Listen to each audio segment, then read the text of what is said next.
If you could tell us a bit about yourself, Ruth. Welcome to Brand New Conversations.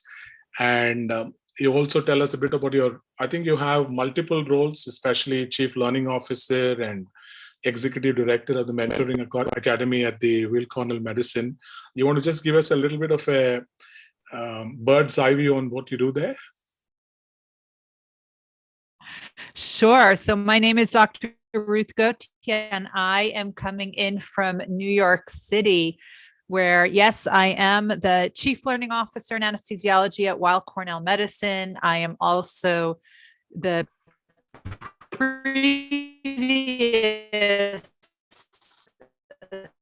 Assistant Dean for Mentoring of the book, The Success Factor, where I study extreme high achievers. So that's what the book's about.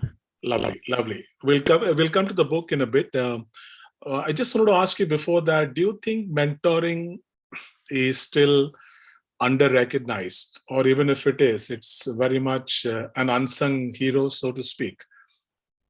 Yeah, all the extreme high achievers who I interviewed all had not just one, but a team of mentors all around them, which is why that was so important. And there's actually research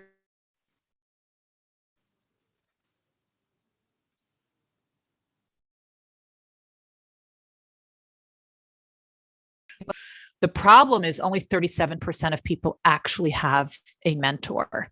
So people understand its importance, but don't always know where to find one, how to get one, how to maintain that relationship. So I try to help them out a little bit. Yeah. Why do you think adult learning, we always hear this terms, continuous learning, adult learning. Why do you think adult learning is so vital? Well, it's so important because otherwise, my most hated sentence in the world is, we've always done it that way. And to me, that's just being satisfied with status quo. And how are we ever going to get better if we're always satisfied with status quo and not looking to get ahead and learn more and do more and be more innovative? And we all know that the most successful people read for hours and hours a day, but it's not reading that made them billionaires. It's actually being open to new knowledge, figuring out that they don't have all the answers. They don't even know all the right questions to ask. But by opening their minds up to new knowledge, they can find out ideas, and which can lead to innovation. It's taking something from one industry and plugging it into another in a slightly different way. So reading is great, but there's so many other ways that you can continuously learn and open your mind up to all this great new knowledge. Absolutely. Just to pick up on and dovetail into what you just shared, the best ideas and concepts are known to come from outside your core vertical or core business. Yeah. Absolutely. So probably, Hilton or a Marriott should have done an Airbnb, or an HMV should have done an iTunes, not Apple. So, absolutely, you just proven the point that, you need to be open, receptive to thoughts, ideas, suggestions, inputs, insights, experiences coming in from heterogeneous, zones, other than your own. So, your podcast, Optimizing Success, brilliant title. Yes. And you've interviewed loads and loads of high achievers and have held deep conversations with them. Would you want to share some of those really kind of enriching experiences that you had when you were speaking to them? And as a slight tangential question would be, because it is so deeply fulfilling, the podcast, would you want to retitle it as Optimizing Success as in AWE and PTIMISING? Yeah, so it's called Optimizing Your Success, hosted by the Mentor Project, where I volunteer.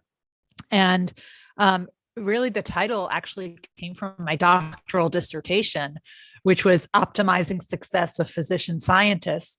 And on the show, on the Optimizing Your Success show, I have a panel of high achievers, and each week I bring in a different guest. And many and Paralympians and astronauts and a Nobel Prize winner so often that this just becomes regular. And that is my goal, is to introduce the world to these extreme high achievers, where you're now going to see them so often that you will want to be inspired to achieve more in whatever your field is. But I want everyone to see what is possible so that they can optimize their own success. And here we are. Absolutely, absolutely. So it leads me to the next thing that I wanted to ask you, Ruth. I'm sure it must have been brewing in your mind for quite a while. What is the big trigger point that actually said, okay, now I must write this book? And how did Success Factor come to being? What is the birth? Where is the origin? Where is the big inspiration? Well, I've been doing this research for years and years and years. As I said, it was with my doctoral dissertation, where I was interviewing Nobel Prize winners and directors from the National Institutes of Health and a former Surgeon General of the United States. And I noticed that they all had these 4 elements in common. And when I finished my doctorate, I thought I was done with research, but I kind of got addicted to it. And I continued. I was curious if what I found in the scientists would also be true for other extreme high achievers. So that's when I started interviewing the astronauts, the Olympic champions, et cetera. And it was really at my father's encouragement that I put this together for a book. And I just knew when I was asking people, everyone kept saying, in fact, it was a former Surgeon General of the United States who told me, I really need to publish this as a book. And that was sort of in the back of my mind. And then other people told me as well. And I finally did it. Lovely, lovely. Congratulations. So you work with both the C-suite, big senior thought leaders, and you also work with students. So whom do you think is easier to inspire and motivate? It's very different because the approach has to be very different. The students are greener and they're more open to possibilities, and they are fully aware that they don't have all the answers. They don't even know what's possible. Where those who are higher up in the hierarchy are more cautious and think 10 times before they take another step. So it's just very, very different approaches. And knowing that when you work with one group, the approach has to be very different than for the other group. That's why when we do coaching, when we do mentoring, when we do leadership development, it cannot be a one-size-fits-all model. All right. Which is exactly probably the reason why all these big giants, when they reach a certain level, I think innovation, disintermediation, disruption goes out of the window, and they are in maintenance mode. Yeah, exactly right. Yeah. So especially in the context of the last 2 years, which I think the world has witnessed to, and hopefully it is on its way out, fingers crossed. We know that working is not productivity and productivity is not working. That's right. And right. What's your voice on that, Ruth?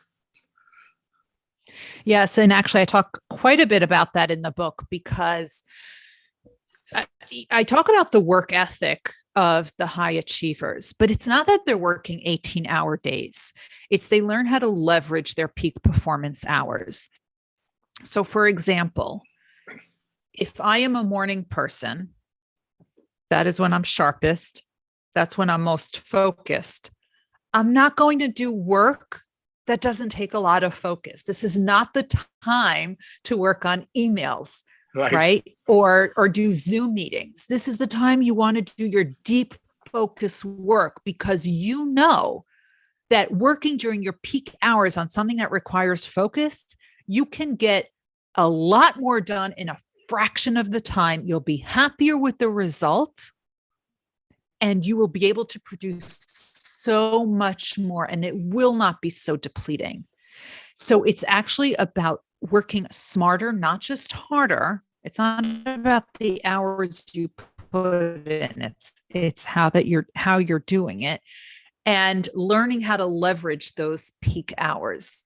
So that is so critical. And that's actually what I talk about, and how to figure it out in different ways to get into what we call a state of flow. A state of flow is a concept from positive psychology where you are so deeply focused on what you're doing, time just melts away. You're not tired, you're not hungry, you're not thirsty, you don't need to go to the bathroom. You're so focused and you're happier with the work that you're doing. Like So the if athletes you would can call get it being into in the that state zone. of flow, that's exactly it, being in the zone. And if you're able to do that, and that's one of the issues I talk about, is how to foster an environment where we're likely to get in the zone, get into what we call that flow state. So critical. You'll get so much more done. It's so uncanny because we recently had a CEO meet, and one of the themes that we were trying to impress upon people there was burnout is not a badge of honor. So that's right. because that's you don't right. wear this, I do 12-hour days, 15-hour days, but the cognitive abilities, actually, you're at your sharpest, most focused, as you mentioned, most energized, immersed best for probably 5 hours a day. And that is, as you mentioned, you realize that's your productive zone, and you kind of, just kind of die empty during those, time frames. Right. Yeah, absolutely. That's right. I want to understand a little more. This sounds very interesting. Your Kolb, what's it? Am I pronouncing it right? Kolb Learning Style Inventory? Say it again. Kolb Learning Style Inventory that you use, KOLB. Oh, the Kolb Learning Style Inventory. Yeah. I just want to understand a little more about it. The Kolb Learning Style Inventory. Yeah, and how does it, because you've also read and heard about Howard Gardner's theory of multiple intelligence, how do the two correlate? I would like to kind of understand your thoughts. It's not about multiple intelligence. It's the way you consume information and the way you process information. Now, all too often we are in a classroom, right? Or that's the way we grew up, in a classroom where there was some professor in the front of the room professing, right? Yeah. Lecturing. Top down. And exactly. And top down, and surprise, surprise, we're hearing what the professor's saying, but we're not retaining that information. So what we have quickly learned was that people learn in different ways. And I don't mean that you're a visual learner, I'm an auditory learner, this one's a tactile learner. That's sort of been debunked, but this is really about how you consume information. Now, when I was talking about the professor who's lecturing, that's actually a theory called banking theory, where the professor is depositing information in your brain, but not telling you which account it goes in. So you don't know how to file that information, which means when you need to retain that information, when you need to bring it out again for something, you don't know where it is. It's in some big pile in your brain. Now, the Kolb Learning Inventory really crystallizes how you process information best. We are all intelligent. This is all a different variation of normal, but this is telling us how we process that information. So, for example, some people, when they're faced with new information or a challenge or a project, they want to think of all the possibilities. What avenues can we go down, right? Some people like to look for all the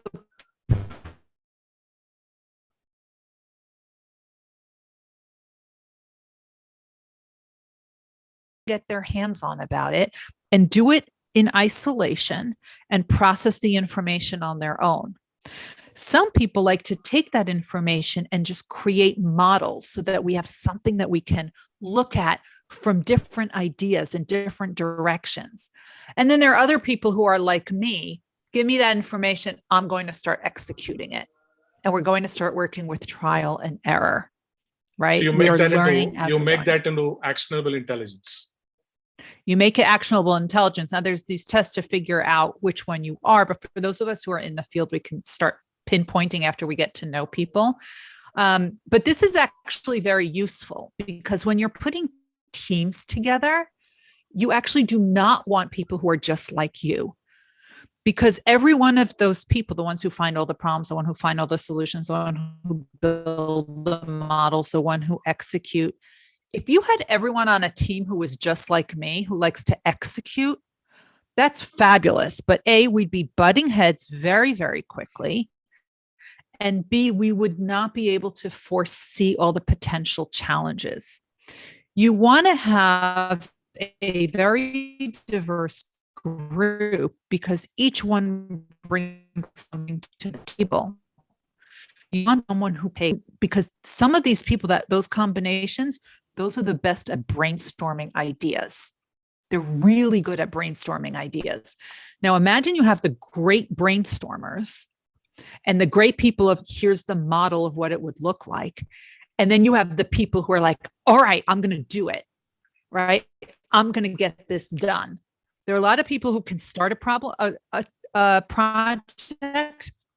and there are a lot of people who are really good at finishing the project, of getting it executed. So are you the thinker or the doer? And that's why the Kolb learning style inventory really helps you figure out which one you are.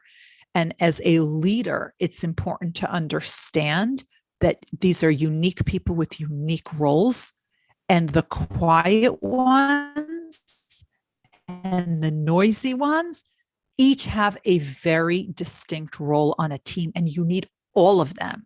You just need to know how to put them together. Absolutely. That begs the question, do you think, because it is so fascinating and it's so relevant, do you see this actually being embedded into the K-12 curriculum?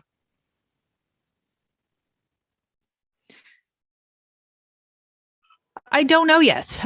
Changing curriculum is actually very difficult and takes years and years and years. But the gifted educators who I know, and this is both the educators in the classroom, and I deal with adults, right? So the adult classroom from college on, and the educators in the workplace, those who are developing leaders, they need to know these different roles. And I think embedding this in the workplace is a hell of a lot easier than doing it in the classroom. Absolutely. I get where you're coming from.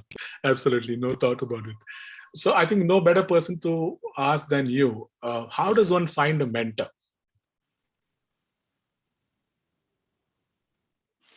Yeah, I think this is the question that really comes up routinely, and it's the first piece of advice. And if the listeners remember nothing else but this, I want you to remember: never ask anyone to be your mentor.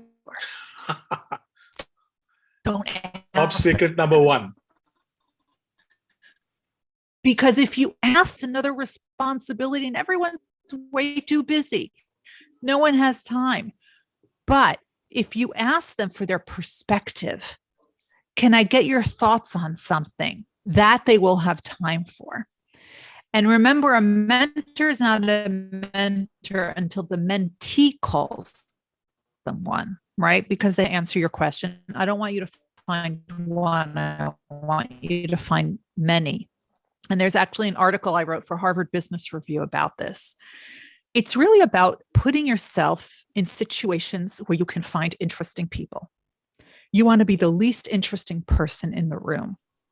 And you want to listen to all these things all around you, because as you listen, you can actually hear how things are done.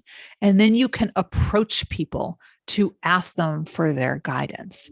Now, just as when you first meet a person, you would not ask for their hand in marriage, when you first meet someone, you don't ask them to be your mentor. All you're doing, you're dating, you're developing a professional relationship. Right. You want to see if they can help you, and you can help them, because it's a relationship, not a transaction. So hopefully that'll help people find a mentor. Absolutely. Spot on. So you want to travel a bit downstream, because we talk about the hallmark and the great attributes of really high achievers, which is intrinsic motivation, perseverance, a very strong foundation, and continuous learning. You want to kind of expand on that and go a little deep? Yeah. These are the 4 elements of success found in extreme high achievers. So I interviewed the astronauts and Olympic and NBA champions and NFL Hall of Famers, CEO, Nobel Prize winners. They all had these same elements in common. And they're not habits that you can copy, because we cannot copy other people's habits, but we can emulate their mindsets and customize it to our own world. So the first thing they all had in common was that they were intrinsically motivated. They were not driven by the awards, rewards, promotions, gold medals. That's not why they did it. They did it because this is their calling. This is why they were put on this earth. This is what they love doing. They have to do it. It's why they wake up in the morning with the bounce. It's why they can't quiet their mind when they go to sleep. The second one is perseverance, which we talked about, the outworking everybody, but it's working smarter, not just harder, leveraging those peak hours. It's also the way that they approach challenges. They approach challenges never of, oh, someone said no to me, that's the end. No, to them, no means not yet. It's really maybe it's just the beginning. It's just the beginning. It's what is the strategy I haven't thought of yet. And the third one is the strong foundation, which they're constantly reinforcing. They are always, always going back to the basics, always reinforcing the basic skills. And last but not least, it's what we talked about. It's the continuous informal learning.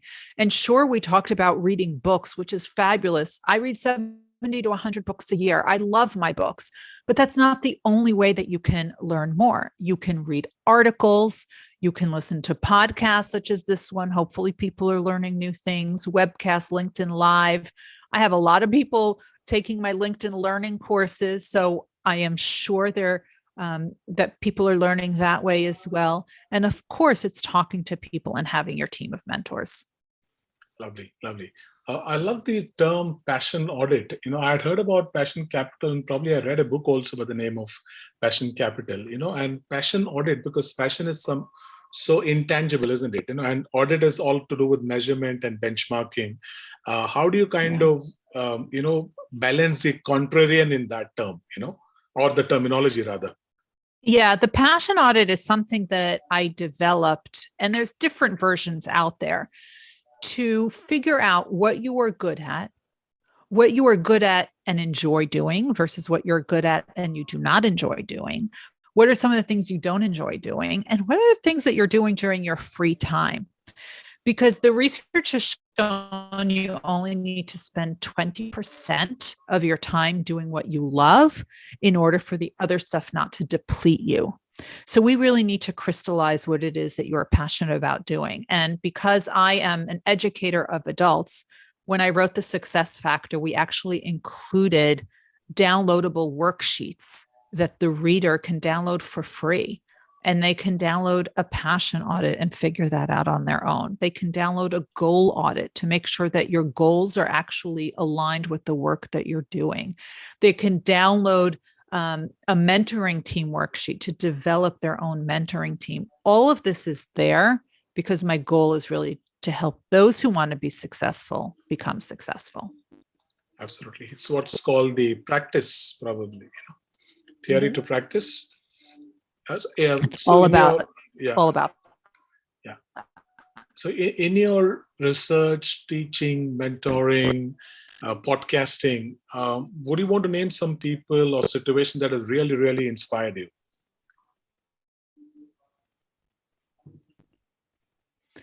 Well, I'm really inspired by people who do things differently, who don't just go through the status quo. And that's why when I interviewed all of these people, I said, I'm not really interested in what is, what I can Google about you, because I don't need to have that discussion. Right. I want to know what's below the waterline, right? Still waters run deep. To me is so much more interesting. That's it. I am so much more interested in the journey. And I am blessed that I got access to some incredible people for it. Absolutely. Absolutely. Finally, before I let you go, Ruth, thank you so much. This has been very, very enjoyable. You wear multiple hats: podcaster, author, teacher, mentor, coach. Which is the one that you really, really kind of are passionate about and enjoy the most?